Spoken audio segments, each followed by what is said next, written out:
Hindenburg की report के बाद से ही अडानी का व्यापारिक साम्राज्य पूरी तरह से हिल गया है। कुछ महीने पहले दुनिया के दूसरे सबसे बड़े रईस रहे अडानी का मार्केट कैप 100 अरब डॉलर से ज्यादा गिर चुका है। शेयरों में गिरावट का असर ये हुआ है कि मार्केट कैप के हिसाब से भारत 5वें से 6ठे नंबर पर खिसक गया है। वही जिस तरह से अडानी पर संकट गहरा रहा है, उसकी जद में दूसरे अमीर भी आना शुरू हो गए हैं, क्योंकि अडानी ग्रुप में कई विदेशी कंपनियों का भी निवेश है। इसमें दुनिया के 2 सबसे अमीर परिवार भी शामिल है। हालांकि अच्छी बात यह है कि संकट की इस घड़ी में वे अडानी ग्रुप के साथ मजबूती के साथ खड़े हैं, लेकिन अडानी ग्रुप का संकट बढ़ता है तो ग्लोबल निवेशकों पर भी इसका असर होगा। राहत इंदौरी के शब्दों में कहें तो लगेगी आग तो आएंगे घर कई जद में, यहाँ पे सिर्फ हमारा मकान थोड़ी है। गौरतलब है कि अडानी ग्रुप में इनका निवेश मलेशिया के सबसे अमीर शख्स और हांगकांग के रहने वाले रॉबर्ट कुओंग अडानी के सबसे पुराने पार्टनर्स में से एक हैं।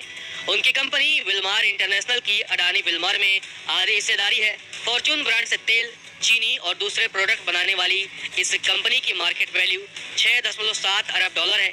इस कंपनी में विल्मर फूड एक्सपर्टाइज देती है, जबकि अडानी ग्रुप लॉजिस्टिक का काम संभालता है। हिडनबर्ग की रिपोर्ट आने के बाद विल्मर ने इसी हफ्ते कहा था कि वो अडानी ग्रुप को सपोर्ट जारी रखेगी।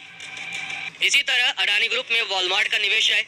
दिग्गज रिटेल कंपनी वॉलमार्ट का भी अडानी ग्रुप की कंपनियों में निवेश है। वॉलमार्ट का मालिकाना हक दुनिया के दूसरे सबसे अमीर वॉर्टन परिवार के पास है। वॉलमार्ट ने कुछ साल पहले भारत की ई कॉमर्स कंपनी फ्लिपकार्ट को खरीदा था।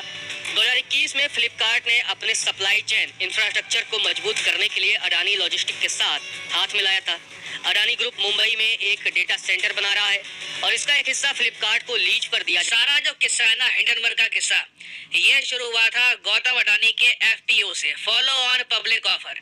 इसके अंडर गौतम अडानी अपने बहुत सारे शेयर पब्लिक को ऑफर करने वाले थे और उसके बदले में गौतम अडानी चाहते थे कि इनके ग्रुप को 20,000 करोड़ रुपए एक्स्ट्रा मिल जाए, जिसका ये इस्तेमाल करेंगे एक्सपेंशन करने के लिए, बहुत कुछ और करने के लिए। मगर जैसे ही ये एफपीओ लिस्ट हुआ ना, यूएसए की कंपनी, प्राइवेट कंपनी है हिंडनबर्ग रिसर्च, इन्होंने रिपोर्ट निकाल दी, दुनिया भर के आरोप लगा दिए अडानी ग्रुप पर और उसके बाद से अडानी ग्रुप के शेयर लगातार गिर रहे हैं। मगर एक बहुत ही इंटरेस्टिंग बात यहाँ पर यह हुई कि गौतम अडानी का एफपीओ सब्सक्राइब हो गया था। मतलब कि गौतम अडानी जितने शेयर ऑफर कर रहे थे पब्लिक को, उतने शेयर सब्सक्राइब हो गए। मतलब कि लोगों ने कहा कि ये लो हमारा पैसा, और अगर आपको 20,000 करोड़ रुपए चाहिए, मतलब कि रफली 2.25 बिलियन डॉलर चाहिए, तो ये हम आपको दे देंगे। और अडानी के पास ये पैसा आ गया था, मगर तब भी गौतम अडानी ने ये डिसाइड किया कि मुझको नहीं चाहिए ये 2.25 बिलियन डॉलर, वापस ले लो 20,000 करोड़ रुपए, अभी के लिए मैं ये एफपीओ नहीं करना चाहता, ये एथिकल नहीं होगा। जबकि गौतम अडानी का जो एफपीओ है ना, इसमें निवेश किस किसने किया था?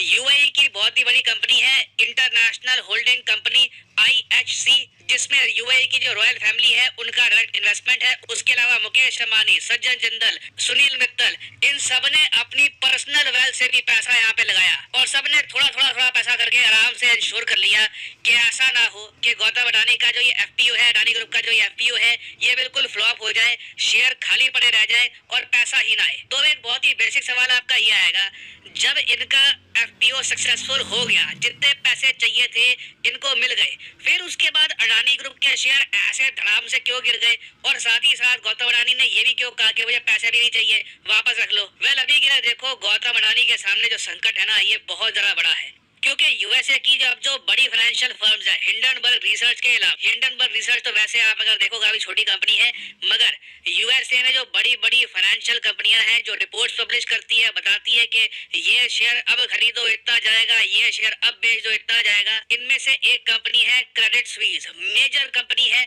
इन्होंने ये कह दिया कि हम अडानी ग्रुप के बॉन्ड्स को एक्सेप्ट ही नहीं करेंगे। इसका मतलब समझ लो, देखो बॉन्ड्स मैं काफी बार आपको बता चुका हूँ, अमीर आदमी से लेकर देश काफी लोग इशू करते हैं। बॉन्ड का मतलब सिंपली ये होता है कि आप इंटरनेशनल फाइनेंशियल मार्केट में कहते हो कि आप, मतलब कि दुनिया में कोई भी निवेशक हो, आप लोग मुझको पैसा दो, वो पैसा हो सकता है 10 मिलियन, 100 मिलियन, जितना भी डिमांड है बॉन्ड की, वो आदमी कहता है कि आप मुझे पैसा दो, उसके बदले में मैं आपको रिटर्न में इंटरेस्ट पे करता रहूंगा। तो गौतम अडानी के भी बहुत सारे बॉन्ड होंगे, इन्होंने मिलियंस ऑफ डॉलर्स उठा रखे होंगे। एक टाइप का बॉन्ड देखो कर्जी होता है, आप पैसा मार्केट से उठाते हो और उसके बदले में जिन लोगों ने आपको पैसा दिया उनको वादा करते हो कि हर साल आपको इतना परसेंट, 5, 7, 9% जितनी भी आपकी वैल्यू है उसके हिसाब से रिटर्न देते रहेंगे। तो क्रेडिट स्विस जब ये कहती है कि अडानी के बॉन्ड्स को हम एक्सेप्ट नहीं करेंगे, इसका मतलब ये है कि क्रेडिट स्विस, ना सिर्फ Credit Suisse, even city bank group ये कह रहा है कि देखिए हमें पता नहीं कि गौतम अडानी अपना कर्ज चुका पाएंगे या नहीं चुका पाएंगे, तो इसलिए जो अडानी ग्रुप के बॉन्ड्स है, फॉर एग्जांपल एक आदमी है, उसने गौतम अडानी के बॉन्ड्स लिए, उसने गौतम अडानी को दे दिए 10-20 करोड़ रुपए और उसको उम्मीद थी कि हर साल मेरे को 9-10% के आसपास रिटर्न आता रहेगा।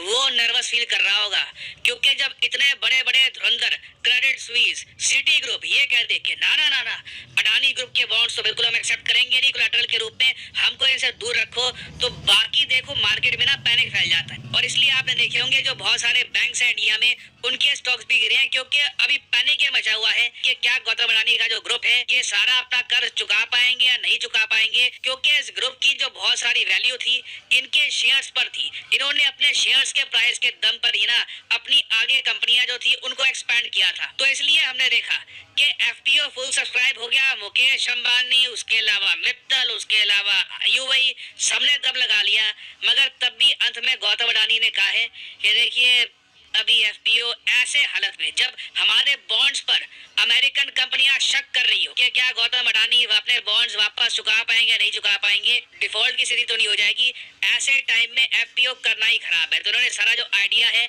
ये स्क्रैप